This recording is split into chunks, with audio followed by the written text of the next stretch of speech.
Eu quero usar uma expressão lá da tua terra. Nós somos advogados, o senhor é advogado, eu sou advogado. E quando esses cientistas falam da tecnologia da informação, nós ficamos mais perdidos que Cusco em procissão. Essa é uma frase muito dita lá. Pois é. Acontece que o nosso povo vem sendo enganado por essa máquina, essa arapuca, porque sempre que olhamos para o problema, tentamos enxergá-lo através da tecnologia. E na verdade, Excelência, nós temos que olhar para essa máquina com a luz da lei. Antes da ferramenta, deve prevalecer a ordem jurídica. A ferramenta deve servir a ordem jurídica e não o inverso, Excelência. Nós estamos vivendo uma inversão, onde a ordem jurídica é posta de joelhos diante da ferramenta. Por falar em colocar de joelhos, a conduta do ministro Gilmar Mendes em protelar por 2 anos o cumprimento dessa lei deu motivo ao impeachment, ao pedido de impeachment. E eu vou mais além. Me parece que, na verdade, a conduta dele configura o crime de prevaricação, porque se omitir na obrigação do ofício é prevaricação. O que está acontecendo aqui, Excelência? Um dos pilares da República está sendo quebrado. Nossa democracia e a cidadania desse povo está sendo violada, desrespeitada. No entanto, eu quero lembrar aqui uma frase de Billy Graham, um homem que dedicou 99 anos da vida para o bem do próximo. Ele dizia: a coragem é contagiosa, e o senhor está vendo aqui só alguns dos corajosos que se levantaram. Há uma onda gigantesca sendo levantada nesse país, um tsunami que vem em direção a Brasília. Os cidadãos estão indignados. O Tribunal Superior Eleitoral não pode recusar o cumprimento à lei. Se fosse uma ordem judicial, o senhor, Excelência, não teria o direito de cumpri-la parceladamente. É uma lei, não tem vício de forma, nem de iniciativa, nem de conteúdo. Vou ao ponto. Fala-se muito da máquina, eu quero falar do ato jurídico. O senhor, como advogado, entende bem desse assunto. Somente o exercício do voto é secreto para garantir ao cidadão a liberdade de escolha. O ato seguinte, porque o processo eleitoral é feito de etapas, o ato seguinte é um ato administrativo. A contagem de um voto é um ato administrativo e se submete a um requisito de validade sob pena de ser nulo, que é o princípio da publicidade. Qualquer ato administrativo deve ser público. Entenda, Excelência, nós queremos auditar o fato jurídico, não é a máquina. Não nos interessa o software nem a máquina, nem antes nem depois. Nós queremos auditar o fato, que por natureza é um evento. O evento se perde, por isso a necessidade de dar corpo físico ao fato da contagem do voto, para que se conheça, para que se cumpra o princípio da publicidade, porque a publicidade é erga omnes, é para todos os cidadãos, não é só para o eleitor que olha no visor. Essa contagem do voto deve ser feita para que todos os cidadãos tenham a oportunidade de fiscalizá-la. E não é a contagem de milhões de votos, é a contagem de um voto, de cada voto é um ato administrativo. E será nulo se não for público. Há vários princípios constitucionais que vêm sendo quebrados desde que essa arapuca foi inventada lá em 97. A cidadania, a publicidade, a moralidade, a legalidade e a própria república. Porque nós, cidadãos, não temos sido respeitados na nossa escolha. Nossa escolha só será respeitada se ela for retratada no corpo físico da impressão para cumprir o princípio da publicidade.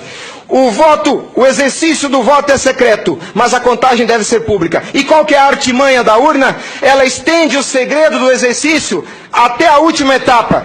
E o sagrado BU, eu vou usar uma expressão de alguém, eu não lembro quem é o proprietário dessa frase. A seita do santo byte tem no altar o BU. O BU não prova nada, Excelência. Quando o BU é imprimido, já houve a contagem dos votos em segredo. A fraude já aconteceu, porque cada voto contado deve ser público. O BU informa ao senhor, Excelência, o total. Nem no condomínio onde eu moro não aceitaria uma eleição assim. Imagine, Excelência, se eu fosse candidato a síndico, colhesse a urna e fosse contar dentro do meu apartamento e voltasse e comunicasse aos condôminos. Aqui está o resultado, eu fui eleito. O BU é a prova da fraude, Excelência. O BU é a prova da fraude. Doutora Simone, apesar de muito jovem, foi minha professora na faculdade. Ela é talvez a cabeça mais qualificada nesse Senado para rezar esse discurso, para dizer o que é um ato administrativo. Gostaria que ela estivesse aqui. O que acontece? Nós estamos sofrendo uma violação dos princípios republicanos, dos princípios constitucionais e principalmente, excelência, da cidadania. Porque nossa cidadania só existe na medida em que nosso voto seja respeitado. Porque ele é o instrumento do exercício da cidadania, porque através deles elegemos os nossos escolhidos. E a nossa eleição, a nossa escolha tem sido apurada em segredo, e o fato se perde. Por isso que os adeptos da seita do Santo Byte dizem que nunca há fraude. Porque quando se procurar o fato dentro da máquina, ele já não está mais lá, ele está no BU. E o BU só tem o total da contagem dos votos, excelência. Nós precisamos olhar para esse problema sob a ótica da lei. Sobre a ótica da lei. Nós não podemos continuar aceitando esse engodo. E a lei que os senhores votaram, com uma representação maciça da outorga popular, só os senhores têm legitimidade para representar o povo brasileiro. Só os senhores. Os ministros da Justiça não têm essa legitimidade. Eles estão usurpando dos senhores as suas competências. Eles estão colocando esse Congresso Nacional de joelhos, porque estão se recusando a cumprir a lei. Eles estão, excelência, eles estão cometendo abuso de autoridade. Abuso. Porque essa lei que os senhores votaram com 71% do Congresso Nacional, a derrubada do veto teve um peso de outorga popular maior do que as emendas à Constituição. 71% do Congresso Nacional disse, em nome do povo, será impresso o voto. E a lei, excelência, não tem discricionariedade. A lei não permite fracionamento. Fracionar o cumprimento da lei é um abuso, é uma violação, é uma teratologia.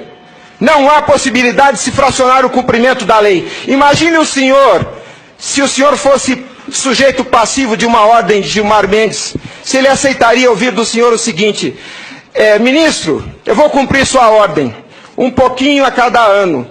Até 2050, Gilmar Mendes, eu termino de cumprir a sua ordem. Imagina que ele aceitasse isso do senhor. A lei não tem discricionariedade. Não é possível cumpri-la pela metade.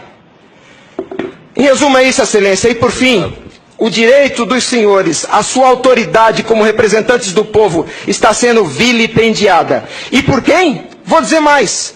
Não é por juízes.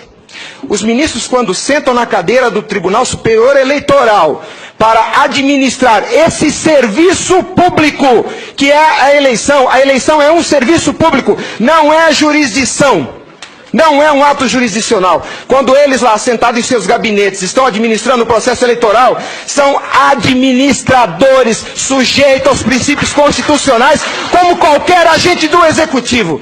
A hibridez da Justiça Eleitoral tem confundido o povo. Mas a competência se dá, a função se dá em razão do cargo, não do indivíduo. Quando eles estão se desincumbindo do processo eleitoral, estão executando ato administrativo, não são juízes. E vejam o absurdo, excelência, um administrador público que por acaso usa toga, se arvoca o poder de desrespeitar a lei que os senhores votaram. Nossa república está à beira do abismo. Se os senhores não se colocarem em pé e defenderem a sua legitimidade da outorga e aceitarem esse abuso de autoridade, acabou a república, excelência. Acabou a cidadania. Então nós somos escravos. Nós seremos escravos se a nossa escolha e a lei que os senhores votaram não for respeitada. Obrigado.